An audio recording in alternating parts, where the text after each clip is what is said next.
जय हिंद दोस्तों अनुपम खेर की हेकड़ी निकल गई और ये हेकड़ी जो निकाली है ये उद्धव सरकार ने निकाली है। यानी उद्धव ठाकरे की सरकार ने, उनके मंत्री ने, शिवसेना के मंत्री ने अनुपम खेर की पूरी हेकड़ी निकाल ली। यानी इस बार शिवसेना के रडार पर कौन आया है? अनुपम खेर। वो एक ऐसा मोदी भक्त जो लगातार झूठ बोलता है, लगातार लोगों की भावना के साथ खेल रहा है। यानी इतनी बुरी तरीके से हेकड़ी निकाली है कि यकीन मानिए कि कोई अगर शर्मदार बंदा होगा ना तो यकीन मानिए वो अभी तुरंत ट्वीट करेगा। मामला क्या है?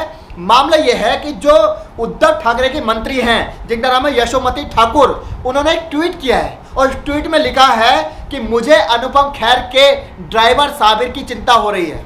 क्यों चिंता हो रही है? क्योंकि इसी अनुपम खेर ने 2010 में जब कांग्रेस की सरकार थी तो एक ट्वीट किया था और उस ट्वीट में क्या लिखा था कि मेरे ड्राइवर साबिर ने कहा है कि वह ड्यूटी पर नहीं आएगा। अब उन्होंने रीजन पूछा, भाई ड्यूटी पर क्यों नहीं आओगे? तब साबिर ने कहा था कि सर बढ़ती महंगाई से सरकार को कोई फर्क नहीं पड़ता, बट मुझे फर्क पड़ता है, महंगाई इतनी बढ़ती जा रही है। इशारा किसकी तरफ था? पेट्रोल की तरफ था। उस समय पेट्रोल जो है 60 रुपए के आसपास था, लेकिन आज पेट्रोल ने शतक मार दिया है। लेकिन जो अनुपम खेर है, जो मस्करा इंसान है, उसे शर्म नहीं आती। और हुआ क्या कि इस बार वो शिवसेना के रडार पर आ चुके हैं। और ये सोच लीजिए कि अगर कोई बंदा शिवसेना के रडार पर आ गया तो उस रडार से बचना इतना आसान नहीं है। उसी के रिप्लाई में जो उद्धव ठाकरे की मंत्री हैं, यानी शिवसेना के मंत्री हैं जिनका नाम है यशोमती ठाकुर, उन्होंने एक ट्वीट किया। उस ट्वीट में लिखा कि मुझे अब अनुपम खेर के ड्राइवर साबिर की चिंता हो रही है। क्या 100 रुपये का पेट्रोल हजम हो रहा होगा? अगर उसे 2010 में चिंता हो रही थी महंगाई की तो आज वो चुप क्यों है? और दोस्तों ये पहला मामला नहीं है, चाहे वो अनुपम खेर हो, चाहे वो अमिताभ बच्चन हो, चाहे वो अक्षय कुमार हो, इन तीनों पर्सनैलिटी को आप जान लीजिए। ये तीनों वो इंसान है जो 2010 में, 11 में, 12 में, 13 में जब कांग्रेस की सरकार थी तो लगातार ट्वीट करते थे, चाहे वो पेट्रोल पर करते थे, चाहे महंगाई पर करते थे। यानी क्लियर है, जब पेट्रोल 60 रुपए था तो ये लोग ट्वीट करा करते थे, लेकिन आज पेट्रोल ने शतक मार दिया, कोई घंटा फर्क नहीं पड़ता। और ऐसा मैं क्यों कह रहा हूं? मैं इसलिए कह रहा हूं कि अमिताभ बच्चन और अक्षय कुमार और अनुपम खेर, इनकी एक बड़ी स्ट्रॉन्ग फैन फॉलोइंग है।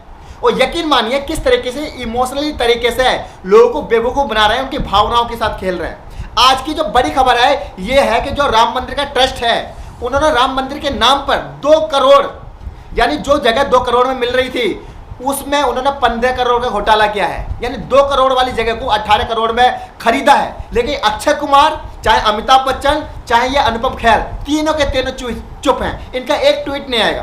पेट्रोल 100 रुपये से ऊपर हो चुका है, इनका एक ट्वीट नहीं आ सकता। हमारे हजारों हिंदू भाइयों ने, बहनों ने कोरोना की वजह से अपनी जान दे दी, ऑक्सीजन नहीं मिल रहा था, बेड नहीं मिल रहा था, बट इन तीनों ने एक भी सवाल नहीं करा।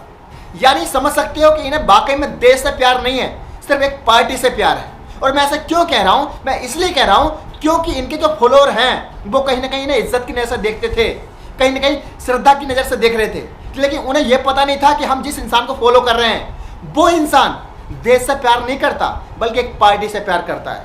ये दोस्तों आपको समझने की जरूरत है और ऐसे इंसानों को चिन्हित करने की जरूरत है जो कहीं ना कहीं महंगाई के नाम पर या फर्जी राष्ट्रवाद के नाम पर आपके साथ इमोशनल लिंचिंग कर रहे हैं, आपकी भावनाओं के साथ खेल रहे हैं। यानी इस बार शिवसेना के रडार पर अनुपम खेर आ चुके हैं और अगर शिवसेना के रडार पर आ गए तो यकीन मानिए जवाबदेही तो देनी ही होगी, जवाबदेही तो तय की जाएगी अनुपम खेर की। चुप्पी से काम नहीं लगेगा। यानी कहने का मतलब यह है कि एक बार फिर मस्करा नप गया उद्धव ठाकरे के मंत्री द्वारा। दोस्तों उम्मीद करता हूं ये वीडियो आपको पसंद आई होगी। अगर आपको हमारा काम पसंद आता है आप हमें इंस्टाग्राम पर फॉलो कर सकते हैं। इंस्टाग्राम का जो लिंक है वो वीडियो के डिस्क्रिप्शन में दे रखा है। जय हिंद दोस्तों।